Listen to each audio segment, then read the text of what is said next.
Subscribe करें मेरे channel lab technician अड्डा को और बेल आइकन को दबाएं नोटिफिकेशन पाने के लिए। चलिए दोस्तों, आज का जो है हम क्लास स्टार्ट करते हैं। तो आज जो है हम हीमोस्टेसिस के बारे में बात करेंगे। तो ये भी बहुत इंपॉर्टेंट टॉपिक है, इसमें से भी सवाल पूछता है और ऑब्जेक्टिव क्वेश्चन भी इस टॉपिक से भी बनते हैं बहुत सारे।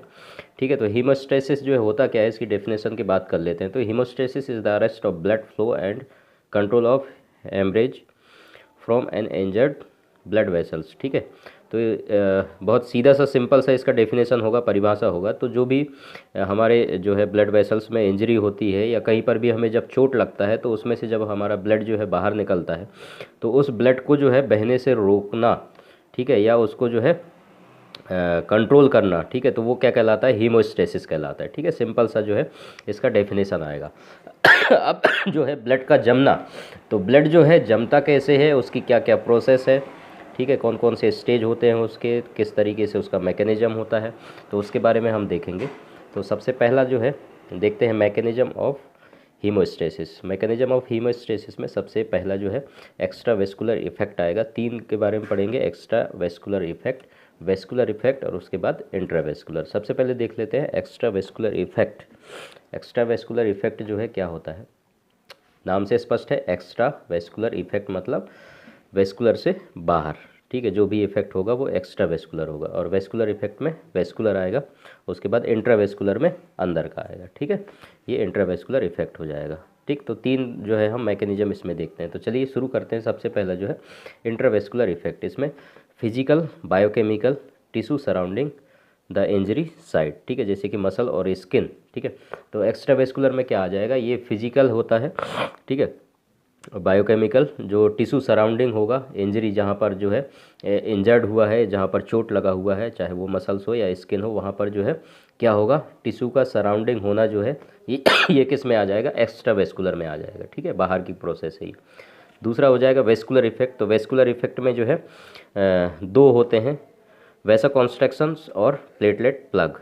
ठीक है, तो वैसो कॉन्स्ट्रक्शन क्या होता है, ब्लड वेसल इसमें क्या होंगे, कॉन्स्ट्रक्ट होंगे, सिकुड़ जाएंगे, उसके बाद जो है जब इंजर्ड होगा तो उसके बाद ये जो रेस्पॉन्स करेगा प्रोलॉन्ग्ड बाय सीरोटोनिन के द्वारा जो है ये लंबे समय तक जो ये प्रोसेस चलता है, और उसके बाद ये सब्सटेंस सीक्रेटेड बाय प्लेटलेट्स। तो ये सीरोटोनिन जो होता है कहाँ से सीक्रेट होता है, प्लेटलेट्स से। ठीक है, तो ये ब्लड वेसल इसमें क्या होंगे, कॉन्ट्रैक्ट होंगे, ठीक है, कॉन्स्ट्रिक्ट होंगे सॉरी, और ये क्या होगा, सिकुड़ेगा। अब जैसे कि उदाहरण के लिए जो है मैं आपको इसमें समझा देता हूँ।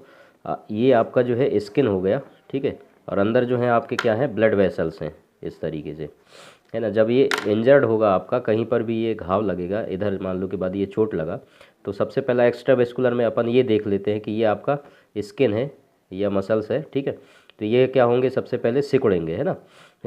उसके बाद जो है ये सराउंडिंग करेगा इस एरिया में जितना भी चोट लगा है उधर पर। अब चोट लगा है तो ये क्या होगा, ये जो आपका ब्लड वेसल्स है ठीक है, यहाँ से जो है ब्लड का फ्लो होना चालू हो जाएगा। ठीक है, तो अब इसको रोकना है। ठीक है, तो सबसे पहला शुरुआत कहाँ से होगा, स्किन या मसल से होगा, जो हमने एक्स्ट्रा वेस्कुलर में देख लिया। अब हम वेस्कुलर इफेक्ट में आ गए। तो वेस्कुलर इफेक्ट में सबसे पहला हम वैसो कॉन्स्ट्रक्शन देख रहे हैं। ठीक है, इसमें जो क्या होगा, ये ब्लड वेसल्स जो होंगे क्या हो जाएंगे, सिकुड़ जाएंगे, ये भी और ये भी। ठीक है, जो चोट लगा हुआ है। ठीक, अब यहाँ पर कौन सा चीज़ जो है अपना जो है लंबे समय तक ये प्रोसेस चलना है, तो किसके द्वारा, सीरोटोनिन के द्वारा। सीरोटोनिन कहाँ से सीक्रेट होता है, प्लेटलेट्स के द्वारा। ठीक है, इतना समझ में आ गया। अब आगे बढ़ते हैं अपन प्लेटलेट प्लग। अब ये प्लेटलेट प्लग जो है कैसे बनता है, अब हम देख लेते हैं। ये जो ब्लड वेसल्स होते हैं इंटरनली जो होते हैं सिंगल लेयर्ड के होते हैं, एपिथेलियल सेल के द्वारा बनते हैं। ठीक है, अब ये जो ब्लड वेसल्स है आपका ये वाला, ठीक है, तो ये ब्लड वेसल्स जो है ये अंदर इंटरनल जो है ये लेयर जो है किसका है, एपिथेलियल का है, जिसको अपन एंडोथीलियम बोलते हैं। ठीक है, ये एंडोथीलियम। ठीक है, अब ये जो है एंडोथीलियम क्या हो जाएगा, ये जो होगा जब घाव या चोट लगेगा तो ये क्या हो जाएगा, टूट जाएगा, है ना, चोट के द्वारा जो है। तो अब उसमें क्या होगा, ये जो होगा, अब इसमें जो है कोलेजन फाइबर जो है कंटेन होता है। ठीक है, इस लेयर में जो है क्या होगा, कोलेजन फाइबर कंटेन होगा। इसमें जो है आपका पूरा ब्लड क्या हो रहा है, फ्लो हो रहा है। अब ये ब्लड वेसल्स है तो इसमें जो है पूरा ब्लड। ठीक है, अब ये एंडोथेलियम का लेयर है अंदर। ठीक है, अब इसमें क्या, मैंने आपको एक चीज़ और बता दी है, इसमें क्या है, कोलेजन फाइबर। ठीक है, कोलेजन फाइबर ठीक है, अब ये जो है आपका एक्सपोज हो जाएगा कोलेजन फाइबर। अब इसके अंदर पूरा क्या है, ब्लड फ्लो हो रहा है, ये पूरा जो है ब्लड फ्लो हो रहा है। ठीक है। अब ये सारी प्रोसेस जो है अपन देख रहे हैं इसमें कैसे कैसे हो रहा है स्टेप बाय स्टेप, ठीक है। अपन ने इधर बाहर का देख लिया, अब अंदर आ गए अपन, ठीक है। तो प्लेटलेट प्लग जो है कैसे बनाएगा, अब ये अपन ने इसमें देख लिया कि ये जो आपका वेन या आर्टरी जो भी है, ठीक है, ब्लड वेसल्स हैं, तो इसमें क्या हो जाएगा, आपका एंडोथेलियम लेयर है और उसके बाद इसमें कोलेजन फाइबर है जो एक्सपोज हो जाएगा। अब इसमें ब्लड फ्लो हो रहा है, इसमें क्या भी होगा, आपका प्लेटलेट होगा, ठीक है। तो प्लेटलेट का फंक्शन हमने देखा था, प्लेटलेट का फंक्शन जो है मेन होता है क्या है, क्लॉट करने का, ठीक है, ये क्लॉट बनाने का इसमें जो है हेल्प करता है, ठीक है। तो प्लेटलेट प्लग अपन देख रहे हैं यहाँ पर, ठीक है। अब ये क्या करेगा, अंडरलाइन जो होगा मेम्ब्रेन होगा, कोलेजन फाइबर से कंटेन होता है, ये एक्सपोज हो जाएगा। अब प्लेटलेट्स जो है किसके साथ जुड़ जाएगा, कोलेजन के साथ जुड़ जाएगा, ठीक है। और उसके वाल में जो है, ये दीवार में जो है उसके जहाँ पर इंजरी हुआ है या चोट लगा है वहाँ पर जा कर के ये जो है उसके साथ जुड़ जाएगा। इसमें हेल्प करता है क्या, एडिनोसिन डाइफॉस्फेट ईडीपी, ठीक है, हेल्प करता है इसके जो है वाल के साथ उसके जो है कोलेजन फाइबर के साथ जुड़ने के साथ। और प्लेटलेट आल्सो प्रोड्यूस सेरोटोनिन, जो हमने ऊपर बता दिया था आपको, सेरोटोनिन जो है ये सीक्रेट करता है, ठीक है, वैसा कॉन्स्ट्रक्शन में जो है हेल्प करता है, ठीक। तो इतना समझ में आ गया आपको। उसके बाद जो है लास्ट अपना कौन सा आ जाएगा, तीसरा, इंट्रावेस्कुलर इफेक्ट। तो इंट्रावेस्कुलर फैक्टर्स जो होता है ये प्रोड्यूस फर्म क्लॉट, मतलब अच्छे से जो है इसको क्लॉट बनाने में क्या करता है, मदद करता है, ठीक है, फ्रॉम लिक्विड ब्लड, ठीक है, लिक्विड ब्लड से जो है। अब ये जो आपका ये इंजरी हुआ है यहाँ से आपका क्या निकल रहा है, बाहर ब्लड निकल रहा है लिक्विड फॉर्म में, है ना। अब इसको जो है क्या करना है, इंट्रावेस्कुलर में अपन पढ़ रहे हैं, ये जो लिक्विड ब्लड आपका बाहर निकल रहा है, अब ये क्या हो जाएगा, एक क्लॉट बन जाएगा आपका, थक्का जिसको बोलते हैं हिंदी में, ठीक है। इस तरीके से जो है ये पूरा ब्लड का थक्का जम जाएगा यहाँ पर, ठीक, जो क्या हो जाएगा, हार्ड हो जाता है, ठीक है, ठीक है, बहुत जो है ये हार्ड हो जाता है, जिसको अपन क्या बोलते हैं इंग्लिश में, फर्म क्लॉट बोलते हैं, ठीक है। अब ये किसके द्वारा होता है, प्लेटलेट्स के द्वारा होता है, ठीक है, फॉलोड बाय इंट्रेंसिक सिस्टम। जो इंट्रेंसिक सिस्टम हम आगे जा कर के देखेंगे, और बाद में आपका क्या मिल जाता है, कोगुलेशन या ब्लड क्लॉट, ठीक है। तो इस तरीके से जो है ये पूरा प्रोसेस हमने देखा ऊपर से, ठीक है। पहला एक्स्ट्रा वेस्कुलर देख लिया, आपको समझ में आ गया होगा, वेस्कुलर भी है, इसमें दो है, ठीक है, वेसो कॉन्स्ट्रक्शन और प्लेटलेट प्लग। उसके बाद इंट्रावेस्कुलर, ठीक है, बहुत ही आसान वे में आपको बता दिया डायग्राम से, आई होप आपको समझ में आ गया होगा। अब हम आ जाते हैं अगला, नेक्स्ट जो है कोगुलेशन फैक्टर। तो ये जो है क्लॉटिंग फैक्टर भी इसको बोलते हैं। तो ये 13 क्लॉटिंग फैक्टर है, ठीक है, आप इनके नाम याद रख लें, और ये सीरियल में ही है, आप इनको जो है कहीं भी किसी भी जगह पर आप ये रख नहीं सकते, जो सीक्वेंस में लिखा हुआ है वैसे ही है। जैसे सबसे पहला जो है फिब्रिनोजन है, ठीक है, उसके बाद प्रोथ्रोम्बिन है, उसके बाद टिश्यू थ्रोम्बोप्लास्टिन है, कैल्शियम है, लेबाइल फैक्टर है, ठीक है, और सिक्स्थ जो है अभी एग्जिस्ट नहीं है, इसको जो है नाम नहीं दिया गया। उसके बाद स्टेबल फैक्टर है, ठीक है, प्रोकन्वर्टिन बोलते हैं इसको। उसके बाद एंटी हीमोफिलिक फैक्टर है, ये ऑब्जेक्टिव में पूछ भी सकता है कि फलाना जो है क्लॉटिंग फैक्टर कौन सा है करके, ठीक है, तो ये आपको याद करना पड़ेगा। उसके बाद क्रिसमस फैक्टर है, प्लाज्मा थ्रोम्बोप्लास्टिन, ठीक है। उसके बाद स्टुअर्ट, ठीक है, प्रोवर फैक्टर इसको बोलते हैं, प्लाज्मा थ्रोम्बोप्लास्टिन, ठीक। उसके बाद जो हैगमैन फैक्टर और फिब्रिन स्टेबलाइजिंग फैक्टर होता है। तो इतने जो है 13 क्लॉटिंग फैक्टर, ये आपको याद करना पड़ेगा। क्यों याद करना पड़ेगा, ऑब्जेक्टिव में भी पूछता है, हो सकता है सवाल भी पूछे, पूरे 13 क्लॉटिंग फैक्टर के नाम भी आपको पूछ सकते हैं, ठीक। अब जो है हम अगला बात करने वाले हैं मैकेनिज्म, जो है हम जैसे कि पहले ही बता दिए थे कि इंट्रेंसिक पाथवे, ठीक है, ये इंट्रेंसिक ब्लड सिस्टम और एक्सट्रेंसिक ये जो है सिस्टम। अब इसमें भी नाम देखो, नाम ये जो है साइंस जब हम पढ़ते हैं ना, तो नाम में बहुत कुछ अर्थ छुपा होता है, जैसे कि उसमें भी एक्स्ट्रा, ठीक है, एंडो, ठीक है, ये सारी चीज़ें जो है उसी में से जो आपको नाम स्पष्ट, इंट्रेंसिक दिया है मतलब अंदर, तो ये ब्लड में होता है इंट्रेंसिक, ठीक है। एक्सट्रेंसिक मतलब एक्स्ट्रा, ठीक है, ये कहाँ होगा, टिश्यू में होगा, मतलब ब्लड के बाहर होगा, इसलिए इसका नाम दिया है इंट्रेंसिक या एक्सट्रेंसिक पाथवे, ठीक है। और ये इंट्रेंसिक, तो इंट्रेंसिक सिस्टम कहाँ से चालू होता है, कोलेजन, जो हमने बात किया था ना, कोलेजन, उसमें जो प्रेजेंट होता है, प्लेटलेट जो है इसके साथ जुड़ता है, ठीक है, और प्लग फॉर्मेशन बनाता है। उसके बाद जो है ये प्री कैलकैरिन, उसके बाद ये किस में कन्वर्ट हो जाएगा, कैलकैरिन में कन्वर्ट हो जाएगा, ठीक है। इसका थ्योरी भी पूरा लिखना पड़ेगा आपको, जैसे मैं हिंदी बता रहा हूँ, ठीक है, उसी तरीके से जो आपको इसका पूरा थ्योरी भी लिखना पड़ेगा और ये चार्ट भी बनाना पड़ेगा।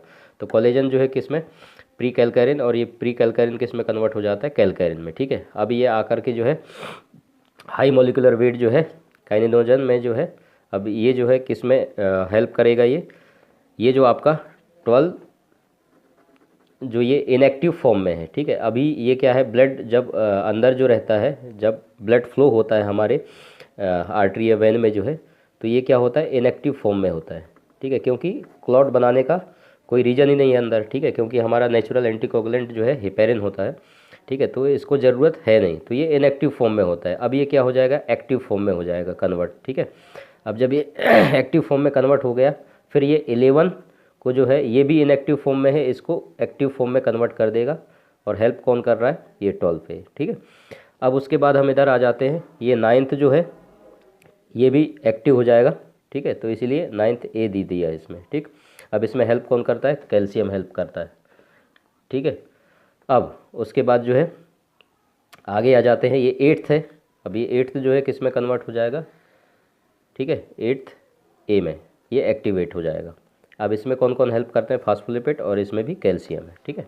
अब आगे जाएंगे अपन, इसमें जो है फास्फोलिपिड और कैल्शियम है, ये भी हेल्प करता है किसमें, 10th को जो है 10th ए में, ठीक। अब ये भी एक्टिवेट हो गया, ठीक। अब इनका जो है नाम आपको जो है मैं दोबारा यहाँ पर बता नहीं रहा हूँ, नाम आपको जो है ये याद रखना है, 10th में कौन है, ठीक है, और 8th में कौन है, 12th में कौन है, 11th में कौन है, ठीक है। अब ये एक्टिवेट हो जाएगा 10th को। और दूसरा चीज़ इधर से हम जब बात करेंगे तो टिश्यू जब इंजरी हुआ, ठीक है, इसमें जो है ये जो अपना क्लॉटिंग फैक्टर का जो है इसमें जो है, ठीक है, 7वां जो है, और ये थ्रोम्बोप्लास्टिन है, ठीक है, तीसरा, ये अपना हेल्प करेगा किसको कन्वर्ट होने में, 10th को जो है 10th एक्टिवेट होने में जो है ये हेल्प करेगा। अब जो है ये 5th वाला जो है ये भी एक्टिवेट होगा फॉस्फोलिपिड की मदद से, ठीक। अब ये प्रोथ्रोम्बिन जो है किस में कन्वर्ट हो जाएगा, थ्रोम्बिन में। अब इसमें मदद कौन कर रहा है, कैल्शियम हेल्प कर रहा है, ठीक है। प्रोथ्रोम्बिन किस में कन्वर्ट होगा, थ्रोम्बिन में। अब थ्रोम्बिन जो है हेल्प कर रहा है किस में, फिब्रिनोजन को फिब्रिन में कन्वर्ट होने के लिए, ठीक है। अब इसमें जो है आप देख रहे होंगे, ठीक है, इस तरीके से ये जो है अब फिब्रिनोजन जो है फिब्रिन में कन्वर्ट हो गया। अब अपने को क्या चाहिए, फिब्रिन क्लॉट चाहिए, ठीक है। तो ये फिब्रिन क्लॉट जो है बना लेता है स्टेबलाइज, ठीक है, फिब्रिन क्लॉट बना लेगा अपना, ठीक है। तो ये कौन सा है, आखिरी का 13 जो है हमारा क्लॉटिंग फैक्टर है, ठीक है, उसका नाम ही है फिब्रिन स्टेबलाइजिंग फैक्टर, ठीक है, उसमें कैल्शियम भी हेल्प करता है। तो इस तरीके से जो है हमारा क्या है, रक्त का थक्का जम जाता है या ब्लड क्लॉट, ठीक है। तो ये पूरा प्रोसेस जो है जैसे कि मैंने डायग्राम में आपको बताया था यहाँ पर, ठीक है। अब यहाँ पर आपका ब्लड फ्लो हो रहा है, इंजरी हुआ, ये आपका मसल्स है, स्किन है, ठीक है, और ब्लड वेसल्स है अंदर, इसमें ब्लड फ्लो हो रहा है। आपको बता दिया एंडोथेलियम होता है, कोलेजन फाइबर होता है, प्लेटलेट जो है मदद करेगा, बाकी आरबीसी और डब्ल्यूबीसी इसमें हेल्प नहीं करते, उनका कोई रोल नहीं होता। लेकिन ये चीज़ें प्लेटलेट जो है मेन है, इसमें क्या करता है, प्लग फॉर्मेशन बनाता है ठीक है, और रक्त को जो है थक्का बनाने में। लेकिन ये पूरा अंदर का सिस्टम जो है क्लॉटिंग फैक्टर आपके, ये जो 13 क्लॉटिंग फैक्टर हैं, ये किस तरीके से इंट्रेंसिक और एक्सट्रेंसिक जो है सिस्टम है, उसमें जो है ये इस तरीके से मैकेनिज्म है, ये पूरा जो है प्रॉपर तरीके से होता है। तब जा कर के हमारा लास्ट में जो है क्या होता है, फिब्रिन क्लॉट जो है, ब्लड का क्लॉट जो है हमारा रक्त का थक्का जमता है। तो ये पूरा सिस्टम है इसमें, ठीक है। तो आई होप आपको समझ में आ गया होगा, अगर नहीं आया होगा तो आप फिर से दोबारा देखें इस वीडियो को अच्छे से, हिंदी में मैंने आपको समझाया है, ठीक है, बहुत ही सिस्टमेटिक तरीके से, और सिंपल है हीमोस्टेसिस जो है, ठीक है। तो आप इसको अच्छे से पढ़ें और इसका नोट्स भी बनाएं ठीक है, आप लिख सकते हैं इसको, और नोट्स बनाएं और पढ़ें इसको, और ऑब्जेक्टिव क्वेश्चन भी इससे बहुत सारे बनते हैं। और दूसरा चीज़ जो है, ये सवाल भी पूछा जाता है, बड़े नंबर में आता है, इसलिए इसको आप अच्छे से जो है नोट्स बना करके याद करें, पढ़ें और समझें इसको, ठीक है। डायग्राम भी आपको बनाना है, वो भी बना करके आप समझ सकते हैं। Thank you so much.